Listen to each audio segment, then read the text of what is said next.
औज़ुबिल्लाहिमिनश्शैतानिर्रजीम बिस्मिल्लाहिर्रहमानिर्रहीम। अस्सलाम वालेकुम डियर क्लास। जी क्लास, आज जो हम इकोनॉमिक्स का लेक्चर डिस्कस करने जा रहे हैं, ये लॉन्ग क्वेश्चन के अकॉर्डिंग तो बहुत ज़्यादा अहम नहीं है, लेकिन ये किसी और क्वेश्चन के साथ आपसे पूछा जा सकता है। जैसे इस चैप्टर के नेशनल इनकम के हमने 3 क्वेश्चंस डिस्कस किए हैं। Different concepts of national income, measurement methods of national income and circular flow of national income. उनके साथ कुछ और पॉइंट्स भी पूछे जा सकते हैं, जैसे factors which can determine the national income, जो कौमी आमदनी को बढ़ाने या कम करने का सबब बनते हैं, या importance of the study of national income, या एक और क्वेश्चन पूछा जाता है, वो होता है difficulties to measure national income, कौमी आमदनी की पैमाइश में मुश्किलात। वो क्वेश्चन भी इसमें पूछा जा सकता है।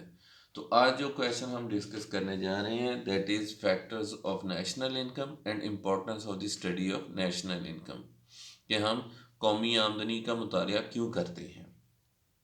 तो स्टार्ट करते हैं हमारे factors of national income. The rise and fall of national income depends on various factors, they are as follow.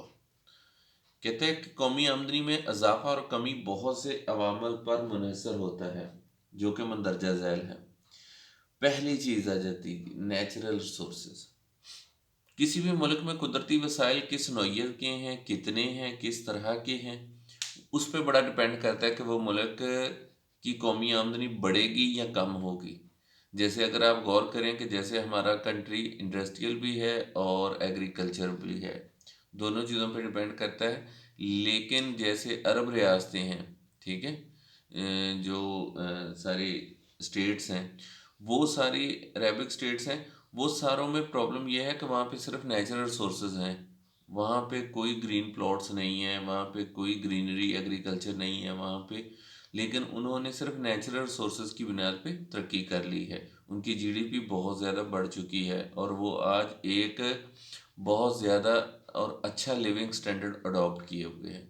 तो किसी भी मुल्क के पास जितने नेचुरल रिसोर्सेज अच्छे होंगे, उस मुल्क की कौमी आमदनी उतनी ही ज़्यादा होगी, नेशनल इनकम इंक्रीज करेगी।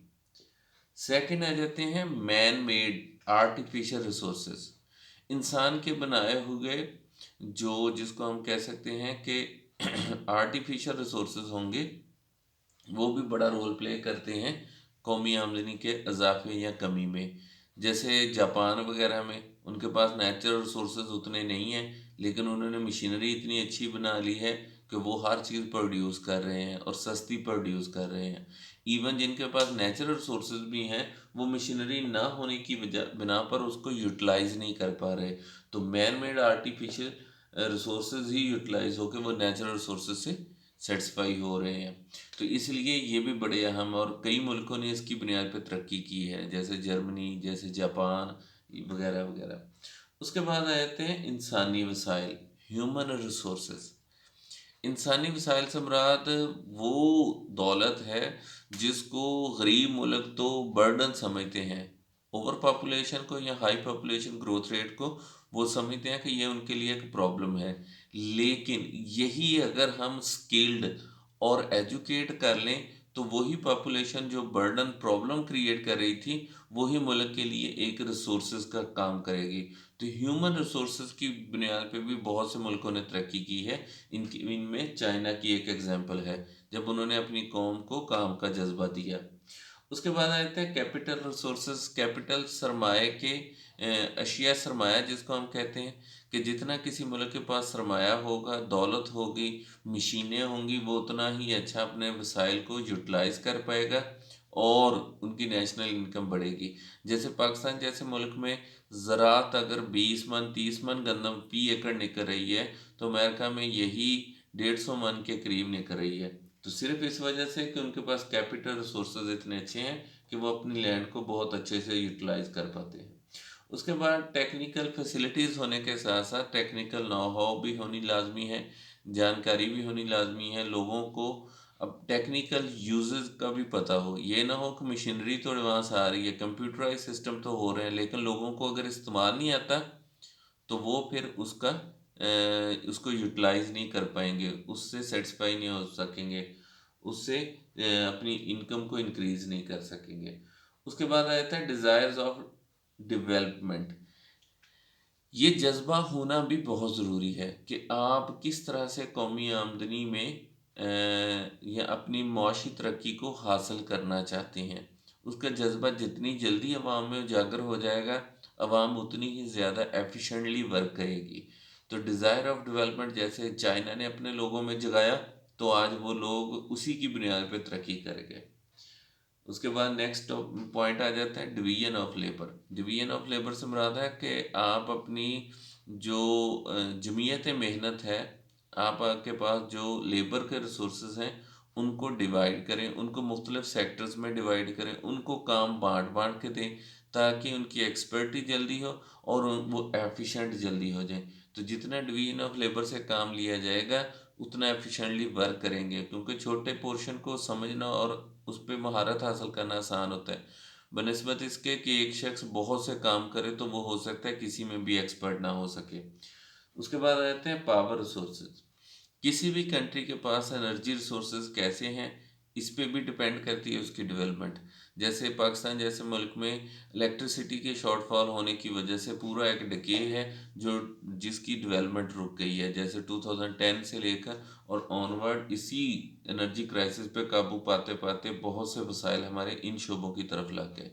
तो ये भी एक बड़ा प्रॉब्लम है। जितना किसी मुल्क के पास पावर सोर्सेज अच्छे होंगे, वो मुल्क उतनी जल्दी ही नेशनल इनकम को बढ़ा सकेगा। नेक्स्ट आ जाता है इक्वल डिस्ट्रीब्यूशन ऑफ इनकम। दौलत की मुसावियाना तकसीम। अगर किसी मुल्क में दौलत की मुसावियाना तकसीम होगी, तो वो मुल्क तरक्की करेगा। क्योंकि जब तक जितने भी इनकम अर्न हो रही है, नेशनल इनकम आ रही है, उसका फल जो है वो तमाम लोगों तक नहीं पहुंचता, तो तमाम लोग उसी जज्बे से काम नहीं करेंगे। अगर चंद लोग अमीर हो रहे हैं तो वही काम करेंगे, जबकि बाकी लोग जिनको उस डेवलपमेंट का फ़ायदा नहीं हो रहा, तो वो तो आहिस्ता आहिस्ता अपना जज्बा खो देंगे। इसलिए ये देखना लाजमी है कि किसी भी मुल्क की तरक्की से इक्वल डिस्ट्रीब्यूशन ऑफ इनकम होगी, तो ऑटोमेटिकली वो मुल्क तेज़ी से तरक्की करेगा। Facilities of transportations. अगर किसी मुल्क में नकलो हमल की सहूलियात बहुत अच्छी होंगी, वो मुल्क उतनी तेज़ी से तरक्की करेगा। अगर ये पुअर होंगी, तो डेफिनेटली ये उस मुल्क के लिए बहुत ज़्यादा फ्रूटफुल नहीं हो सकती। और कहा जाता है कि अगर किसी मुल्क की ज़राअत सनत को तरक्की देनी है, तो वहाँ पे सड़कों का जाल बिछा दें। जितनी अच्छी सड़कें वहाँ पर होंगी, वो मुल्क उतनी ही तेज़ी से तरक्की करेगा। और जहाँ पर सड़कों का ट्रांसपोर्ट का सिस्टम बहुत अच्छा नहीं होगा, वो मुल्क की तरक्की की रफ्तार स्लो हो जाएगी। उसके बाद आ जाते हैं एफिशिएंट एंटरप्रेन्योर्स आ जाते हैं। आजराना सलाहियतें जो होती हैं वो बेहतरीन हों, एफिशिएंट हों, माहिर लोग हों। जितने हाजरीन आपके बहुत अच्छे होंगे, उतना ही आपका वेस्टेज, आपकी दौलत का ज़िया कम होगा। आप अपने रिसोर्सेज को, आप अपने फैक्टर्स को बहुत अच्छे से यूटिलाइज कर सकेंगे और मुल्क उतनी ही तेज़ी से तरक्की करेगा। उसके बाद आ जाता है इनकरेजमेंट ऑफ गवर्नमेंट। गवर्नमेंट किस तरह से अपने लोगों को इनकरेज करती है कि आप ज़्यादा से ज़्यादा मेहनत करें और ज़्यादा से ज़्यादा एफिशिएंट होकर काम करें, तो उसके फ्रूट्स किस तरह से आपको दिए जाएंगे। यानी अगर कोई शख्स मेहनत करता है, तो उसके बदले में उसका रिवार्ड उसको किस हद तक मिलता है। यानी गवर्नमेंट अगर टैक्सों में छूट दे देती है, सब्सिडाइज कर देती है चीज़ों की, तो ज़्यादा एंटरप्रेन्योर उस बिज़नेस में आएंगे और वो बिज़नेस उतना ही अच्छे से काम करेगा। लास्टली आ जाती है पॉलिटिकल स्टेबिलिटी। किसी भी मुल्क में सियासी सूरत हाल कैसी है, क्या वहाँ की गवर्नमेंट स्टेबल हैं, उनके डिसीजन स्टेबल हैं, उनके जो उन पे डिपेंडेंस किया जा सकता है, उनके जो प्रोजेक्ट हैं वो क्या अपना टाइम पीरियड में फुलफ़िल होंगे। तो किसी भी मुल्क की पॉलिटिकल स्टेबिलिटी जितनी अच्छी होगी, फॉरेनर जो होते हैं इन्वेस्टर, वो उस पर उतना ही डिपेंड करेंगे, वो उतना ही उस पर एतमाद करेंगे और इन्वेस्टमेंट करेंगे। और जब वो इन्वेस्टमेंट करेंगे, तो मुल्क की तरक्की में जो डेफिशिएंसीज होंगी कैपिटल की या मैन मेड रिसोर्सेज की, वो ओवरकम हो जाएंगी।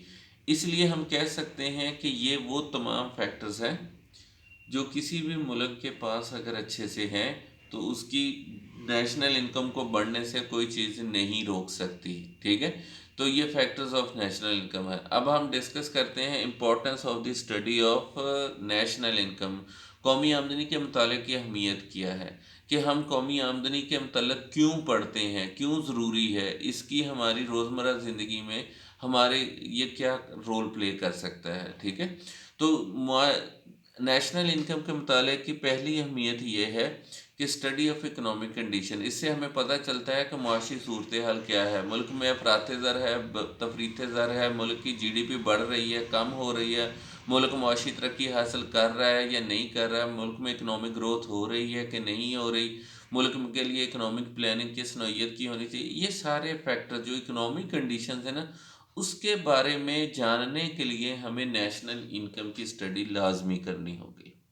उसके बाद स्टडी ऑफ इकोनॉमिक ग्रोथ आ जाती है।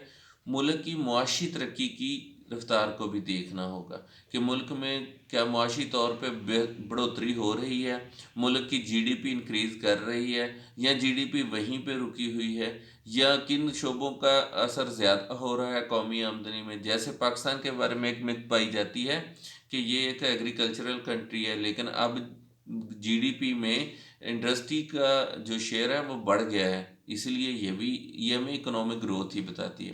एनालिसिस ऑफ इकोनॉमिक प्रॉब्लम, मुआशी मसाइल के हल का तज्ज़िया किया जाता है इसमें कि मुल्क को कौन कौन से मुआशी मसाइल दरपेश हैं, क्या इन्फ्लेशन है, क्या अनएम्प्लॉयमेंट है, बेरोज़गारी है, कीमतों में इजाफ़ा हो रहा है, या कौमी आमदनी कम हो रही है, कौमी आमदनी पूरी नहीं हो रही, बढ़ नहीं रही, वगैरह वगैरह सारे मुआशी मसाइल का तज्ज़िया हम इसी में करते हैं।